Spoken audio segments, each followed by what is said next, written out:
नमस्कार, मी डॉक्टर प्रीती सावंत। बऱ्याच वेळेला आपण काही प्रोडक्ट्स हिवाळ्यामध्ये चुकीचे वापरल्यामुळे सुद्धा आपली त्वचा ही आपण स्वतःहून खराब करून घेतो।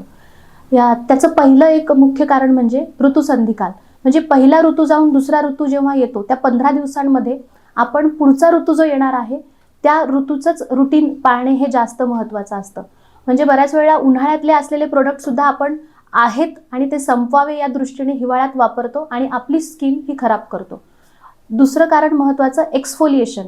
जसं उन्हाळ्यात जास्त स्वेद प्रवृत्ती होते म्हणून आपण एक्सफोलिएट असलेले बरेचसे स्किन प्रोडक्ट्स वापरतो। ते प्रोडक्ट आपल्याला हिवाळ्यामध्ये अतिशय हानिकारक ठरू शकतात, कारण की तो त्वचेचा पहिला लेयर हे खराब करतात आणि जास्तीचा कोरडेपणा आणून आपली स्किन ही डॅमेज होऊ शकते। तिसरं आणि महत्त्वाचं, थंड वातावरण आणि हवेमुळे आपण आपली स्किन केअर थोडीशी कमी करायला लागतो। ह्यामध्ये सगळ्यात महत्त्वाचं रात्रीचं स्किन केअरचं रुटीन हे अतिशय महत्त्वाचं असतं आणि जे की आपण वातावरण थंड असल्यामुळे बऱ्याच वेळा स्किप करतो।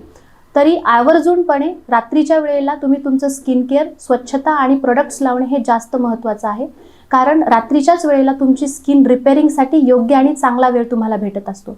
शेवटचं आणि सगळ्यात महत्त्वाचं, पाणी भरपूर पिणे या दिवसात जास्त महत्त्वाचं आहे। जाणवणारी तहान जरी नसली तरी आहार आणि आवर्जून आठवणीने पाणी पिऊन आपल्या शरीराचं हायड्रेशन मेंटेन ठेवणे हे जास्त महत्त्वाचं आहे। म्हणून महत्त्वाच्या ह्या 2 टिप्सनुसार आणि योग्य प्रोडक्ट्सनी आपण आपलं स्किन चांगली ठेवणे आणि चुकीच्या पद्धतीने वापरण्यात येणाऱ्या प्रोडक्ट्समुळे आपली स्किन खराब होण्यापासून आपण नक्कीच वाचवू शकतो। Thank you, thanks a lot.